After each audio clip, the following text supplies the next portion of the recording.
All right, got an unusual one here. The Devil's Gift, 1984.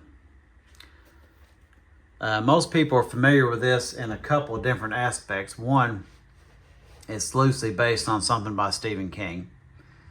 And there's even been a more recent one that actually did look pretty interesting. But also because this guy made a later movie called Merlin's Magical Shop of Mystical, I don't know, Merlin's Shop of Mystical Wonders, something like that.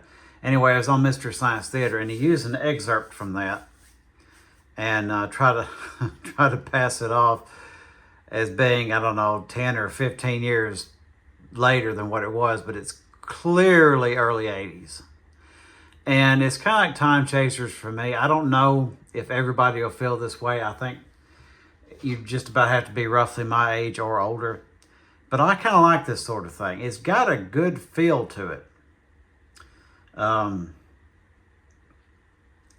It's not, to me, I don't think it's a bad movie. It certainly doesn't hurt, you know. But it's got sort of an 80s feel to it, and everybody in it, and there's not a huge cast, just about everybody in it does a good job. They do all that you could expect from them. A few interesting points, and I'm hoping I'm not going to offend anybody with my sort of suspicions and ideas about this movie. If you watch the Merlin version of it, is on Mystery Science Theater, you get some idea. You got basically a handful of people.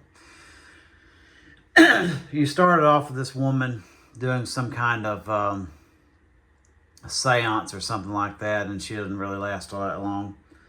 And you got this single dad, David, and his son Michael, and the neighbor Pete. I think he's just a neighbor. We'll get to that in a minute. And you got the girlfriend, David's girlfriend, kind of reminds you of Tennille from Captain Tennille. I've forgotten what her name is right offhand. And you got David as a psychic friend or something like that. Don't have a huge cast. A couple of shop owners or something like that. And the thing I would point out, and this has always fascinated me, certain actors, and not every actor can do this.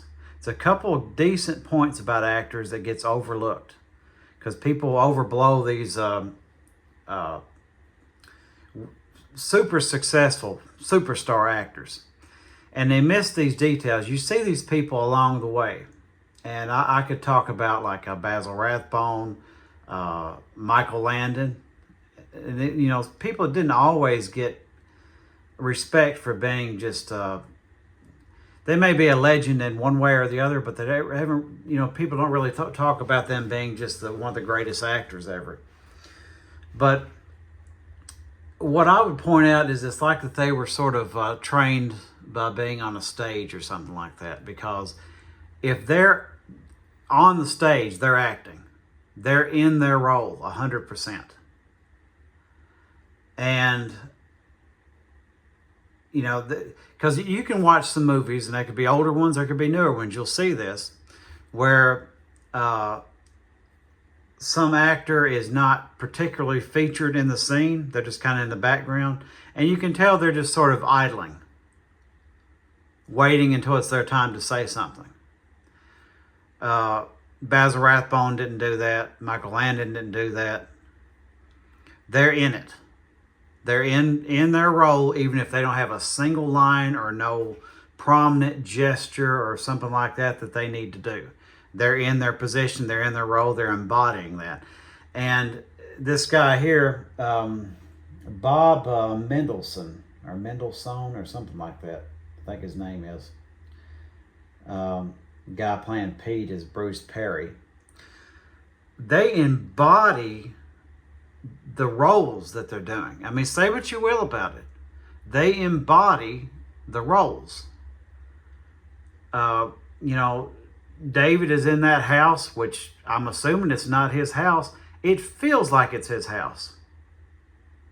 It really does. And they feel like they've known each other for years.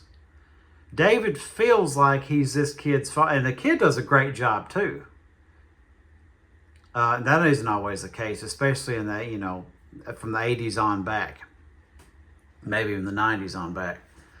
Sometimes they just kind of see what they could get out of the kid, but he does a great job. And they're fantastic in every way. And I think it's an okay movie. It feels okay. You don't walk away from it, feeling ill or depressed or anything like that. And sometimes you actually do, But I'll try to show, and I'm kind of hijacking somebody else's video. And the reason why I'm doing that is because if you look for this movie, good luck. You're going to see this right here on eBay. It's about 3 of them. Cost a pretty decent amount of money, and that's if you can find a VCR that works right. It appears to have been on some sort of disc somewhere at some time, but I'm not certain because the cover looks a little strange. But this is hard to find. So this person here, and I don't know how you'd even pronounce their name up there. You can kind of see it. M1LKM4N. I don't know what that sounds like. So they got 126,000 views on this. I mean, that's in 13 years, but go watch the movie from them. I'm not going to show you all of it. I'm not going to hijack what they have. But this is just about your only source, unless you run across that or you watch the piece of it from Merlin Shop of Mystical Wonders, either through Rifftrax or Mystery Science Theater, which you should watch those also. But I think it's a good movie on its own. And I'll try to show you a couple of bits here. First of all, I'll say that, let me comment on this too. And I don't want to upset anybody because I don't mean this offensively in any kind of way. The relationship that David and Pete have is interesting. David doesn't particularly seem like he would be dating women. And, let me say first and foremost, this whole family, everybody, just kind of people you wish you'd have in your neighborhood. I mean, you would love to have Pete or David as a neighbor. Or Pete and David as neighbors in the same dwelling, if you know what I'm getting at. They seem like great guys, but it doesn't really seem like, maybe with Pete, but David, he doesn't really seem like he would be dating women. But it is what it is, and it's kind of fun in a way, the sort of chemistry that him and Pete have. If you're not particularly grossed out about that sort of thing, there's nothing indecent about it for sure. I'm not saying nothing like that. It's not like it's nothing goes on between them, but you get kind of a vibe that maybe David, you kind of get that vibe about him. But they all seem like great people, and they're just likable. And it's, you could watch this movie with your family, which is another interesting thing. But I'll show you the guy, Bob Mendelsohn. That doesn't seem like I'm pronouncing that right. As I said, and Pete also, the guy who plays Pete, Bruce Perry, and the kid, and the woman does okay too. They all just embody their roles. And sometimes that's the case where you can only do what you have to work with. And this is not a horrible thing to work with. There's a opening scene there. It's kind of odd. Let's see here. Oh, I know. It's all I've been hearing about all week. Uh-huh. See here.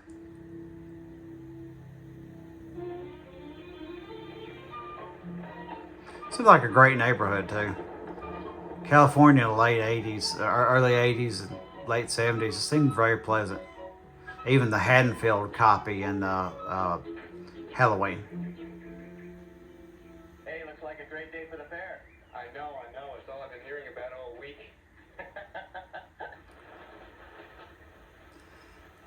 I say there's nothing about that. It's just a vibe. That's what I'm saying. It's just a vibe. It doesn't matter. I'm not judgmental about anything like that, but you get that all through there. It's nothing that's being said. It's just a vibe. This seems a little, but Bob, he just embodies that role. You couldn't have possibly asked for somebody. You would swear maybe it is his house. I don't know. It's probably a fairly low budget movie. He lives in this house.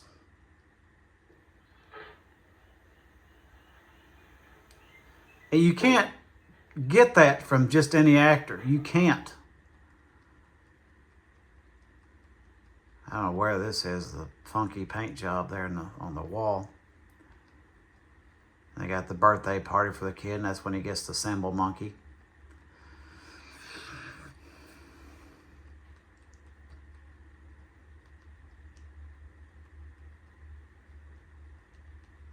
See, it's just little subtle things here. Oh, come on now. 1 second. There we go. Let's get some of that scene too while we're at it. Pete, funny guy. It's not a great angle.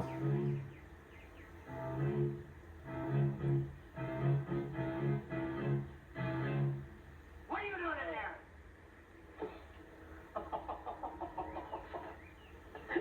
God, you scared the hell out of me. Hey, I just came over to see what the hell you're tearing apart. Oh, man, I'm going to go back to bed. So far today, I have broken my toe and fractured my skull. I was tightening a clamp on the air conditioner hose. Been meaning to do it for a while. Finally got through. You know how long it took? 5 minutes.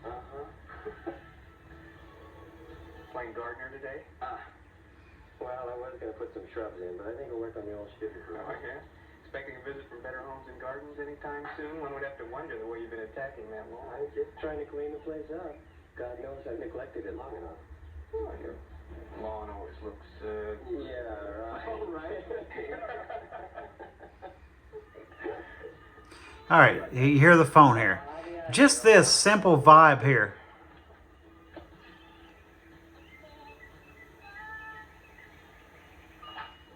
Hello? Oh, hello, Mother. How are you? He seems so at home there. Everything's fine. Michael's fine. We're all fine.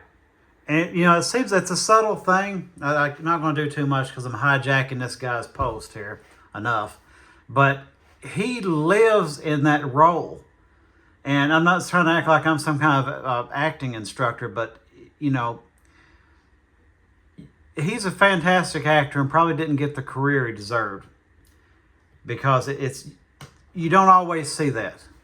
You don't always see someone that just completely embodies the space where they're supposed to be. You would think that maybe he showed up a little earlier or something and got familiar with the whole place and just read the script and maybe even altered some things about it to kind of make it its own. That's what I would do as a director.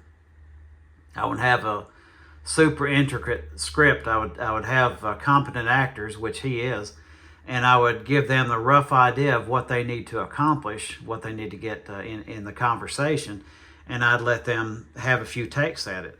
And I got the feeling this guy nailed it every time.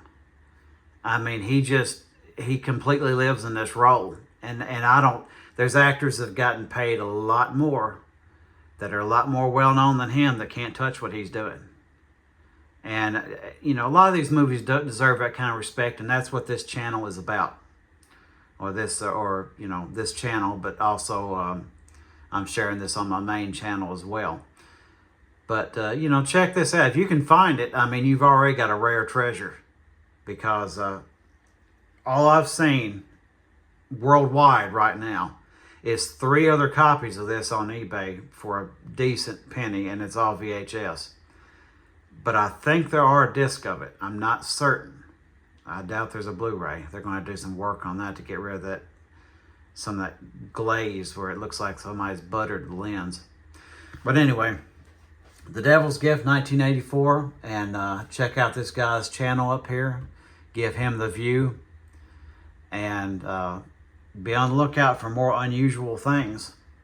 Don't always expect the, these modern movies. I would put this up above. Let me put it this way. I'll take The Devil's Gift over The Devil's Rejects. Fight me on that. I'll still do it. When you get done fighting, I'm going to have the same opinion. Anyway, more later.